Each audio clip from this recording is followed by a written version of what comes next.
Welcome to NFL Programs. I'm your host, Jacob. Let's recap what happened in the NFC Championship game. So, in the NFC Championship game, the Eagles faced the Commanders, and the Eagles won 55-6. It was a blowout. And the problem with the Commanders is and it really has always been a problem with them from June, at least in the last couple years.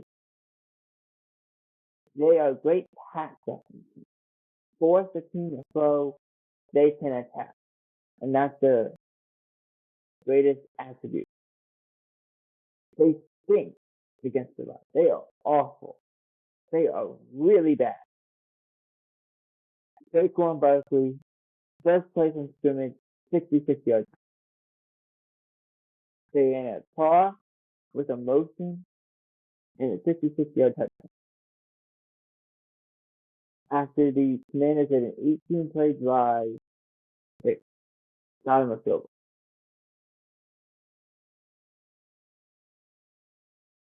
When a team struggles to go down the field,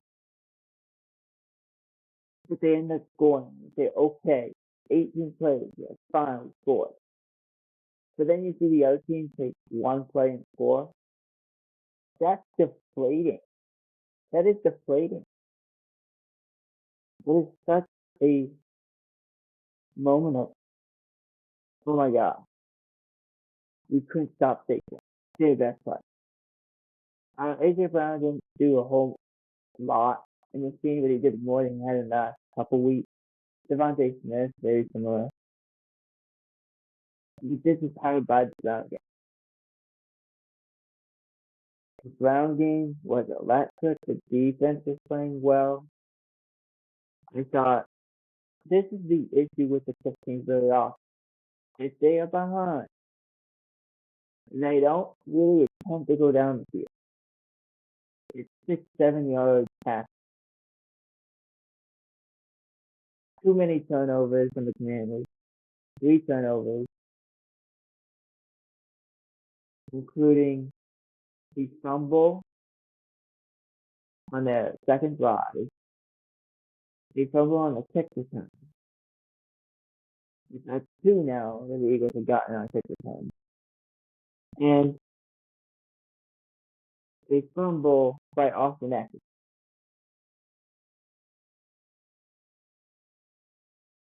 Good teams capitalize on it. Bad teams don't. The Commanders didn't get any turnovers. They didn't force Jalen Hurts to do things he didn't want to do. And these teams up. They couldn't stop the run. They couldn't stop Jalen Hurts in the offense. 65 plays, he was top two. Dan Daniels had a great year. Dan Quinn should be the head coach of the year, in my opinion. He was excellent this whole entire year. It's not good enough performance. Sometimes that's what happens. Moving on to the Bills and Chiefs. The Chiefs winning this one 32-29. So the Chiefs keep their three-peat hope alive, trying to become the first team in over 100 years, 100 NFL seasons that since the early 60s to go and win 3 in a row. The Packers did it in 63, 64, and 65. Or 64, 65, and 66. My young days gone.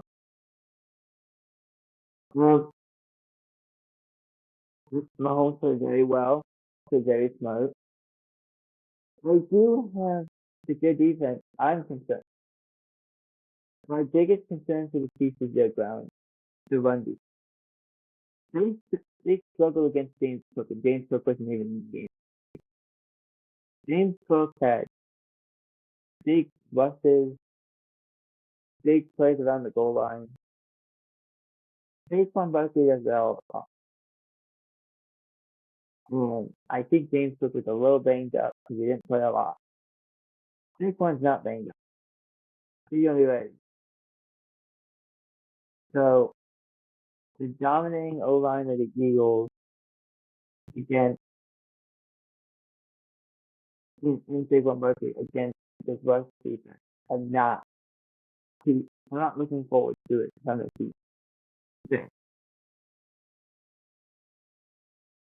Also, this is the first time they cracked 30 in I think 2 months. Looking at they had 29 against the Steelers. This is not even the first time they cracked 30 all year. So definitely too much.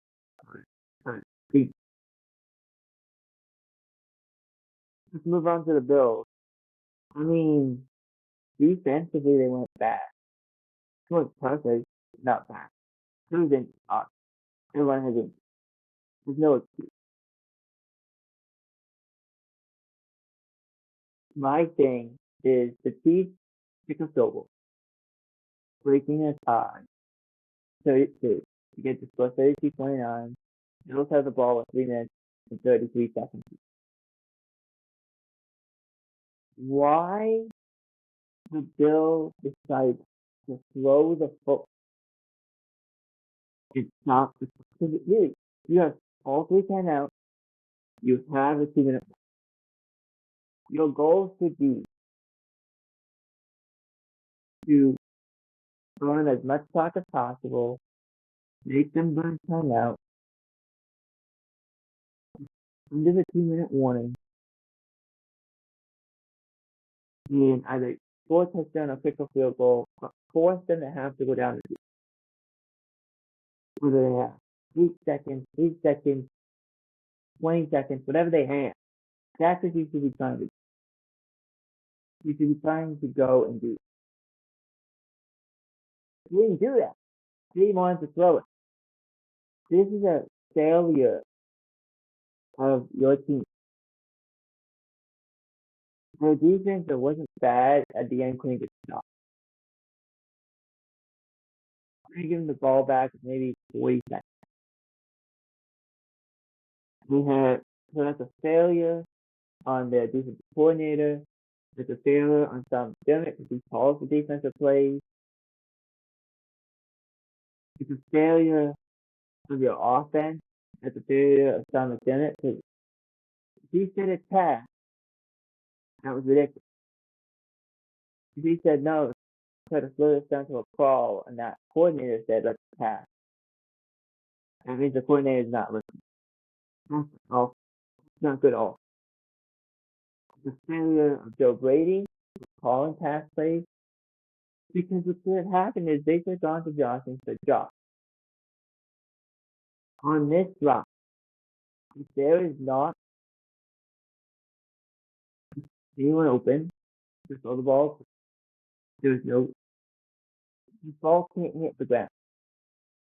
There can't be an incomplete. There has to be you can either get a sack, how to get a couple yards. The majority thing is you gotta keep the clock moving. They didn't do that. They threw it on first down, incomplete, and he throws it away. That's a failure of Joe Brady, who calls the plays. That's a failure of Josh Allen not knowing the situation. We're not going to blame Josh Allen. Josh Allen said, look, the better team won. No.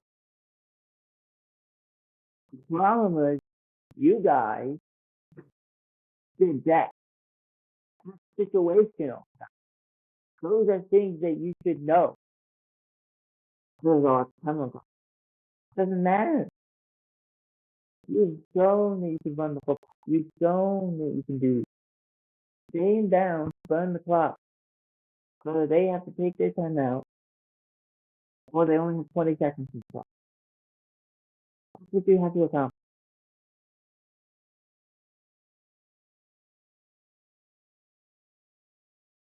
Well, what happened? I also want to make this abundant.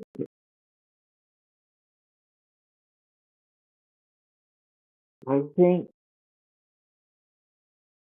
when you have a quarterback that goes to year 7 years,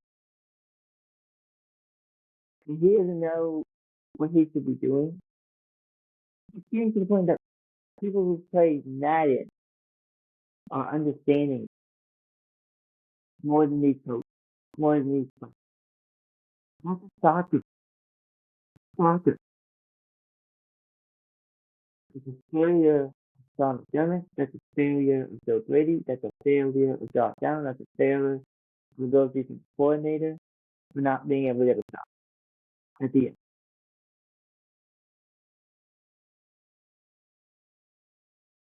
All that is. It's a failure from them. That's what happened.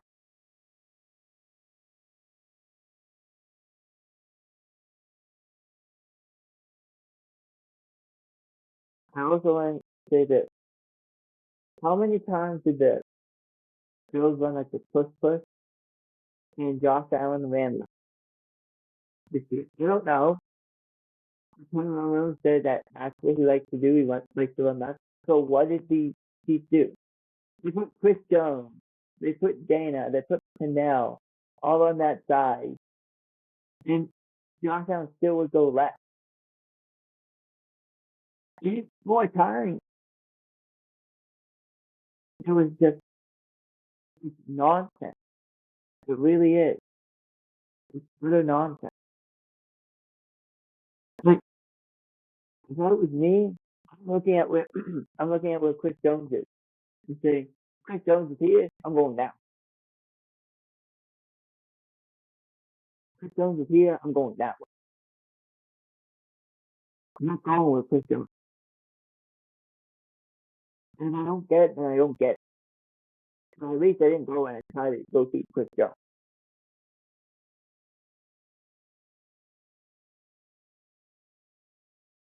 But let's move on to the news that happened. It broke last week on Friday night, which is Dallas Cowboys have hired a head coach. It is Brian Schottenheimer.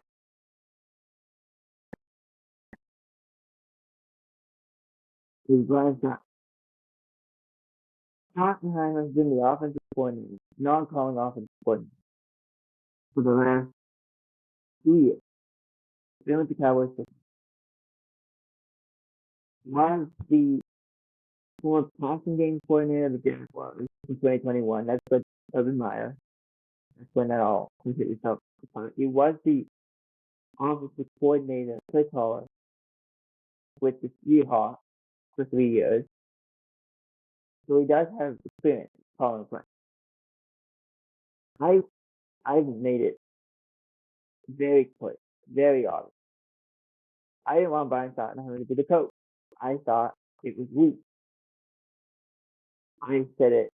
I think I said it on the Webplay podcast. I'll say it here. Brian Schottenheimer, when the Cowboys said they were going to go into a head coach, you're not putting McCarthy back.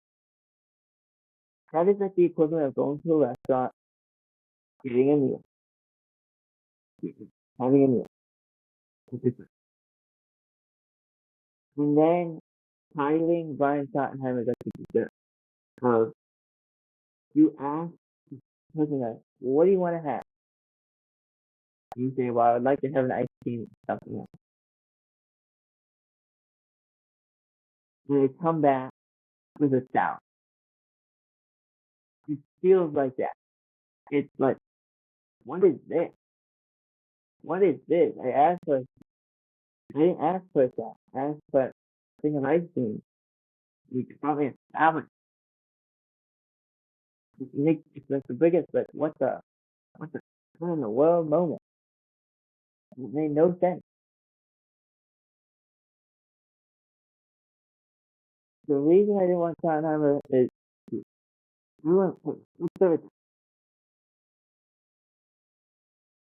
was a Stephen Jones. Don't believe everything you hear when people say Jerry Jones was on a solo mission. No. If Jerry Jones was on a solo mission, Stephen Jones, Jerry Jones Jr., would not have had, and Jerry Jones Jr. would not have had not who they want.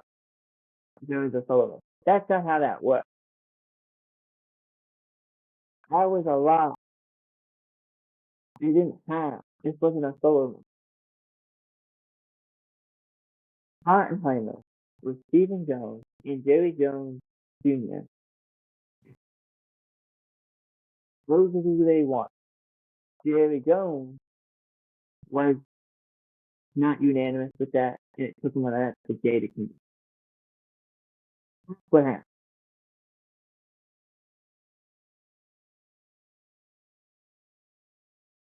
And for people who said, well, Dak Prescott had a lot of leeway, I want you to understand, every time Dak Prescott has a head coach, he's back. Every time. He did it with Jason Garrett. He did it with Mike McCarthy. He's now going to do it with Mike Shotty. He does it every time. Dak Prescott's the good soldier. He's the guy you tell him to do a job and he does the job. That's him. Who he is. He's back his coaching. Don't say there was a reason that Marty got the job. That wasn't the reason. It has nothing to do with it. That is in Dak's nature. That's simple. He backs Mike McCarthy saying he should get another chance. He should get to end it on his terms. He backed Jason Garrett. He's now backing Brian Schottenheimer.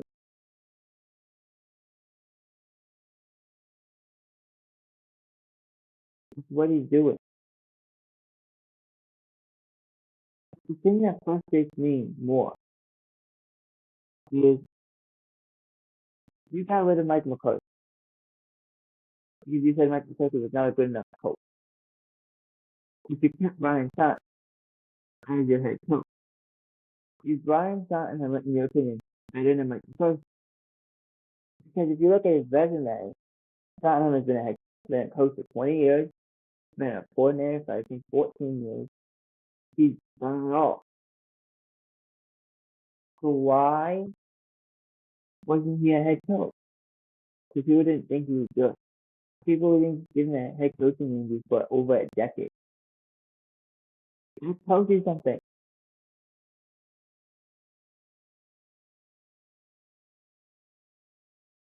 There's a lot of negatives to this. And because the offense they ran, Brian ran in Seattle, and it wasn't very good there. That's simple. Now, if you're saying, okay, but the coaching staff that they're thinking of putting together is not much better. This is where we disagree. Now, the Cowboys, they are interviewing Matt Eberflus for the defense coordinator. You say, oh my God, how bad could it get?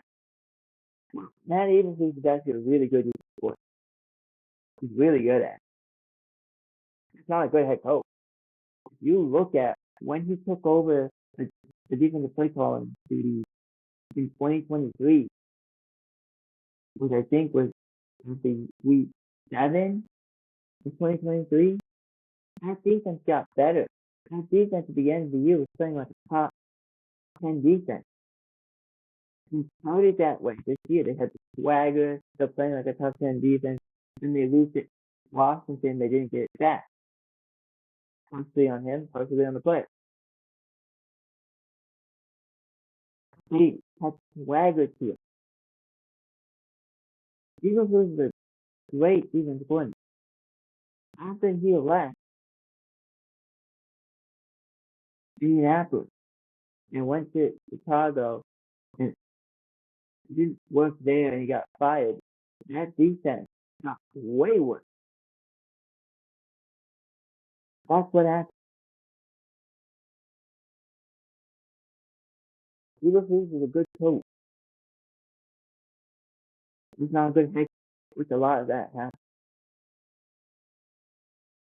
Now, the thing was, Ed Warner, who was the Cowboys for ESPN for a very long time, he's kind of doing his own thing. He had said on Friday that about 45 minutes to an hour after the hire of Schottenheimer,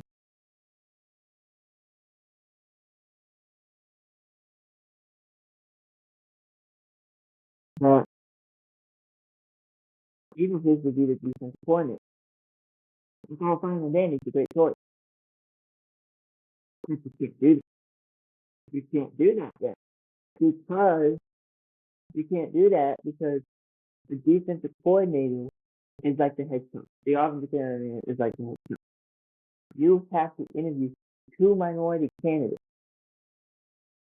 I was saying this to my brother. My brother had called. I was talking to him. He said, well, that's a dumb rule. To interview two minority candidates if you already know that they're not going to get the job. I'm like, yeah, it's a dumb rule. And which I think they will change because they're going to force them. I don't know if they'll force head coach interviews, but it's to be based off of merit, not based on your television. That's what they have. It's not happening. I wish it would, but it's not. Needless to say, it looks like it's going to be Eagles to be the head coach against the Cowboy defense. But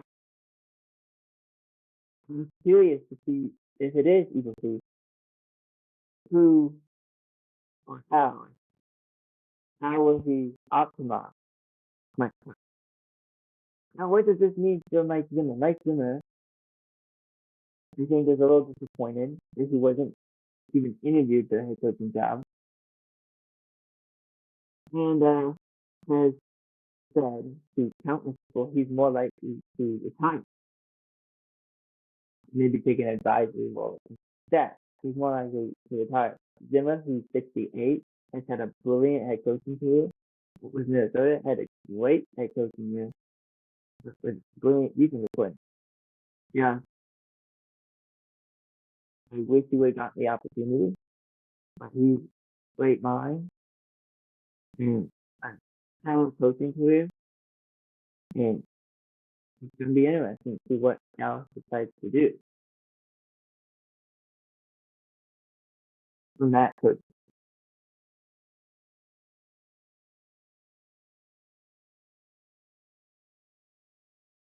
Let's move on here. Oh, all right, we're back on the phone. Right. I had to grab all the rest of the minutes.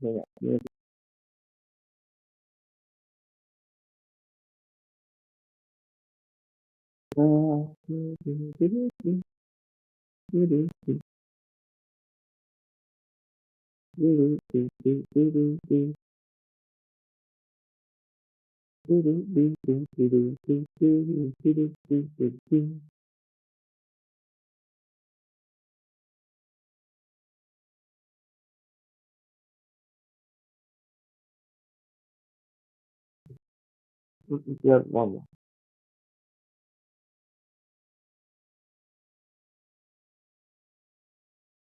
You have one more thing.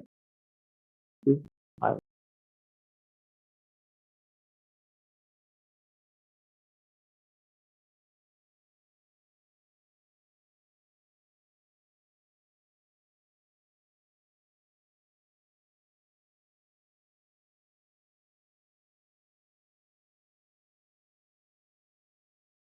Okay, yeah, let's go with the news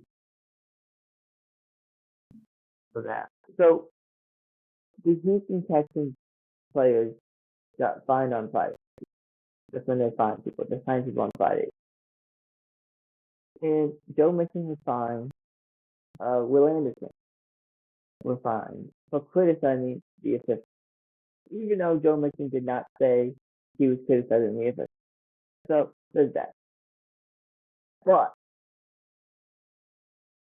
Will Anderson was not fined for the hit on Mahomes. And neither were the two players who collided Mahomes and Mahomes slid down after playing the famous game of chicken. And the NFL actually said on Saturday, Adam Schefter, sent the tweet out and said that he basically said, this is what he said. He said, for those who think Patrick Mahomes is protected against the call, the NFL is expected to expand replay assist so those calls don't happen. Now, we said it here, and I told Matthew I said, Matt, who is my brother who called yesterday, and he said, David, can you explain it? And I said, well, what I would do in that situation is I said it here, I said it over there, I said it everywhere. And I said, create a 3-yard box. You have all this technology. You create like a 3-yard box around it, north, south, east, and west. If a defender gets inside that 3-yard box before the quarterback flies, and he hits them, that defender has to hit him. That's the important part. That defender has to hit him. But if he's inside the 3-yard box before the quarterback flies, and then the quarterback flies, then the defender can hit him, and he won't get protected by the official. That's what should happen. Will it? Probably not. My rule is you could hit him as long as you don't hit him in between the eyes. But if you're outside of that 3-yard box and he starts to slide, you can't hit it because we're going to protect. But if you're inside, and he starts to slide and then you hit him, well, we're not calling it unless you hit him directly in between the eyes. If you were right here, and instead of saying, okay, I'm going to hit him in like the chest, no, I'm going to go right for his head and hit him right in the eye. Obviously not. But if you hit him like in his chest and you're kind of more aggressive with it, we're not going to call it. Because it's not fair. It's that simple. We put it to this perspective. If we're going to protect Patrick Mahomes and Josh Allen from that, we got to protect guys like Matt Stafford who don't get the respect. We got to protect the guys who, well, I think he could, like, well, Lamar could get out of that, so therefore we didn't call it. It don't mean you should have called it. It does not mean that you're not going to call it. It's that simple. So I think that's what they should do. I think the NFL should look at my idea. In fact, I'll probably even tweet it to the NFL and say, hey, what about this idea? Because that way the defender, if he defender gives a 3-yard box, like I said, 3 yards on the left, 3 yards on the west side, 3 yards on the north side, 3 yards on the east side, 3 yards on the south side. If the defender gets inside that 3-yard box, and the quarterback has not slid yet, and then starts to slide, that defender has free reign to hit him as long as he doesn't hit him between the eyes. He has free reign. You can hit him. But we're not going to call it. That's what they should do. It's, like I said, just as my brother, I said it here. It's not on the defender to protect the quarterback. It's on the quarterback to protect the quarterback. That's it. For NFL World, I'm Jacob Duke.